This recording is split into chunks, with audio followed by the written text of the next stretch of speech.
Welcome to Understand the Math. In this video, we're going to learn about composite functions and walk through example problems of evaluating composite functions algebraically, from a table, and then from a graph. Let's get started. Let's start with the basics. What exactly is a composite function? A composite function is just a way of combining two functions to get a new function. For example, imagine you have a function f of x equal to x squared that squares any input, and a function g of x equal to x plus 2 that adds 2 to any input. A composite function would be applying both of these operations, the squaring and the addition, in a sequence. Let's see how this works. We start with x and we put it into function g. Function g tells us to add 2 to the input, so we do that, and we get x plus 2. We then take x plus 2, and we put it into function f. Function f tells us to square the input, so we get x plus 2 quantity squared. X plus 2 quantity squared is just the composition of f of x and g of x. We'll dive into more details about this process as we do our example problems. Before we get to the examples, let's quickly go over some definitions. The composition of f of x and g of x is written like this. The expression on the left is read f composed with g, and the expression on the right is read f of g of x. Likewise, the composition of g of x and f of x is written like this, and it's called g composed with f, or g of f of x. We're now going to look at how to evaluate composite functions when they're written algebraically. We're going to start with the same example we looked at on the previous page. Our first function is f of x is equal to x squared, and then our second function is g of x is equal to x plus 2. Let's first find f of g of x. F of g of x is f of x plus 2, just plugging in g of x is equal to x plus 2. To evaluate f of x plus 2, we look up at f of x, and we see that it's x squared. So wherever we see the x, we're now going to plug in x plus 2. So that gives us the quantity x plus 2 squared. And that's f of g of x. Let's now do g of f of x. This is going to be equal to g of f of x, which is x squared. Let's look up at g of x. G of x is equal to x plus 2. So now wherever we see the x, we're going to plug in x squared. So this just becomes x squared plus 2. And that's g of f of x. Let's now look at an example that's a little bit more complicated. In this example, our first function is f of x is equal to x squared plus 1, and our second function, g of x, is equal to x minus 4 divided by x. We're first going to find f of g of x. So we write down f of g of x is equal to f, and then instead of x, we're going to plug in g of x, which is x minus 4 over x. Now let's look up at f of x. Wherever we see the x, we're going to plug in x minus 4 over x. So way more complicated, but we can do this. We have x squared, so instead of x, we're going to write down x minus 4 over x, and we square that, and then we're going to add 1. Now, here's where it gets a little complicated. We actually have to simplify this function. So what I'm going to do first is I'm going to multiply out the first expression.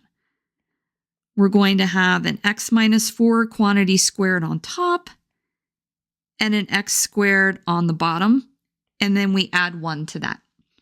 We're now going to get a common denominator, and that common denominator is x squared. On top, we have x minus 4 quantity squared plus, we're going to multiply the 1 by x squared, and we get x squared. You can just think of 1 as just being equal to x squared over x squared if that's a little bit easier for you. Now we have to multiply out the x minus 4 quantity squared. So that's just multiplying out a binomial, and that formula is we're going to take the first term squared, and then we have 2 multiplied by x and minus 4, so that gives us a minus 8x. And then the last term gets squared, so that's minus 4 squared, which is 16. And then we have an x squared that comes along for the ride. And in our denominator, we have x squared. Now we have to do is combine like terms.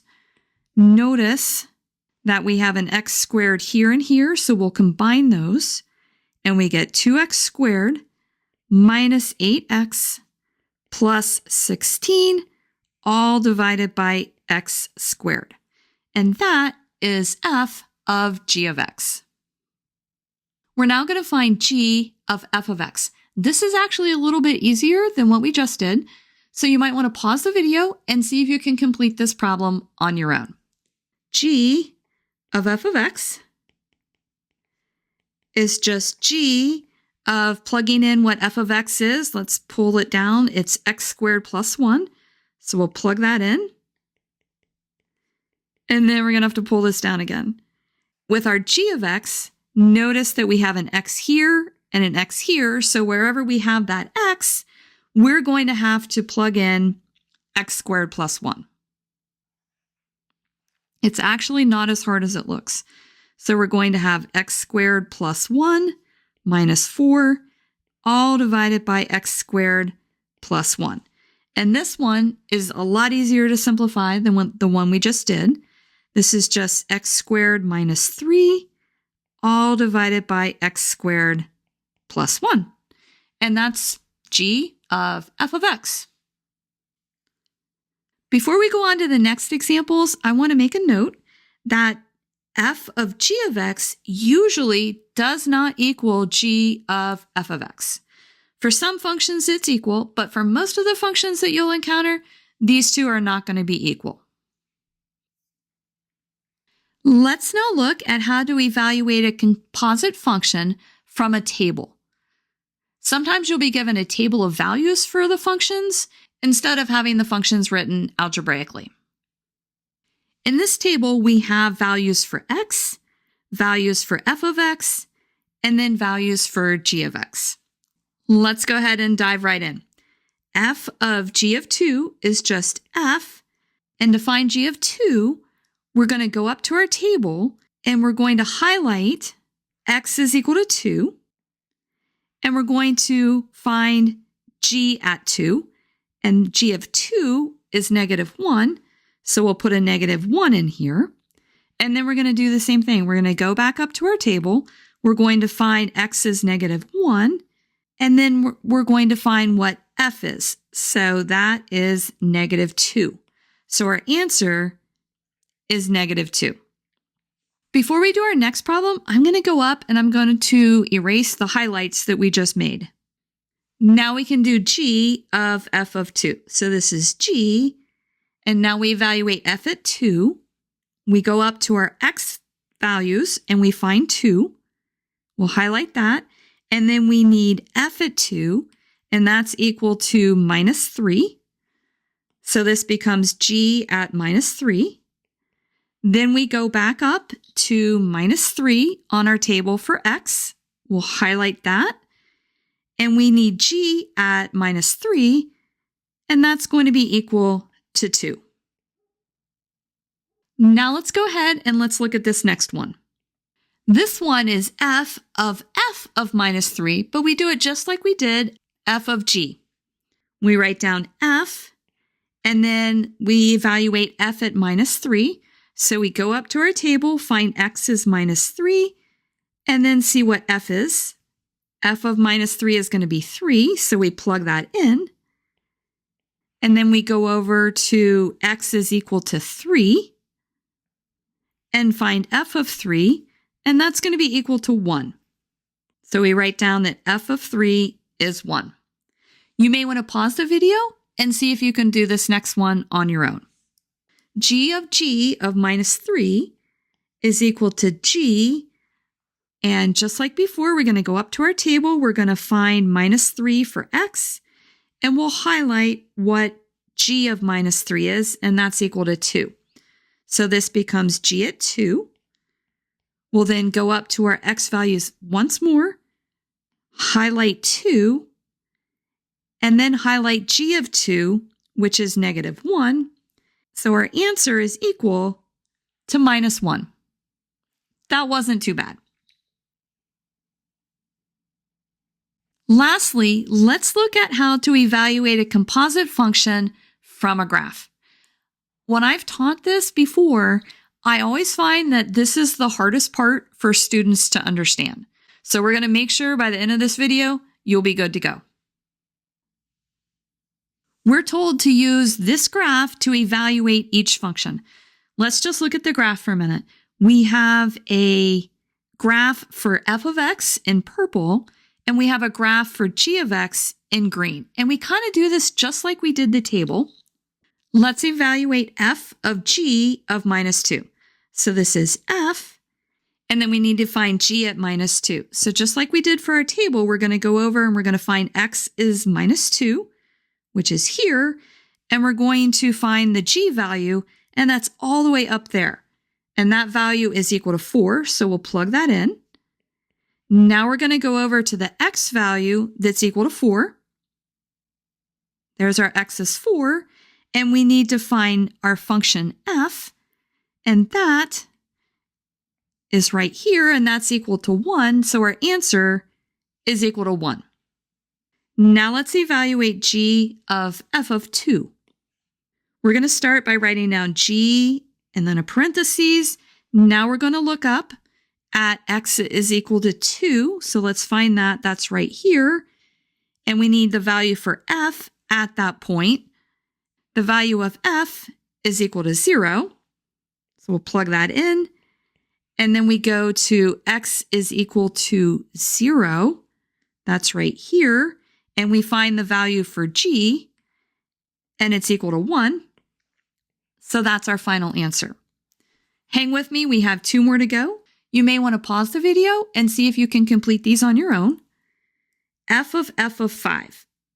So this is going to be f of 5. Let's go ahead and let me erase these highlights real quick, and then we'll highlight again. Okay, now we're good to go. We're going to find 5. So x is 5. That's right there.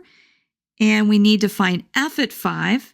That's the point right there, and that's equal to 1. And then we're going to find x is equal to 1 and find the value for f, and that's equal to negative 1. And then lastly, we're going to evaluate g of minus 2. This is g of minus 2. Let's find minus 2. I'm going to put that highlight. We're going to go up and see what that's equal to. That's equal to 4. So this becomes g at 4. And now we're going to highlight x is equal to 4. And we're going to find the g value, which is just equal to 1. So our final answer is equal to 1. We did it. Just to recap, we've covered the definition of composite functions and how to evaluate them algebraically from tables and from graphs. Remember when working with composite functions that you always want to work from the inside out. With these skills, you'll be well equipped to handle any composite function that you encounter. If this video has been helpful to you, please consider subscribing to my channel. Keep believing in yourself and have a great rest of your day.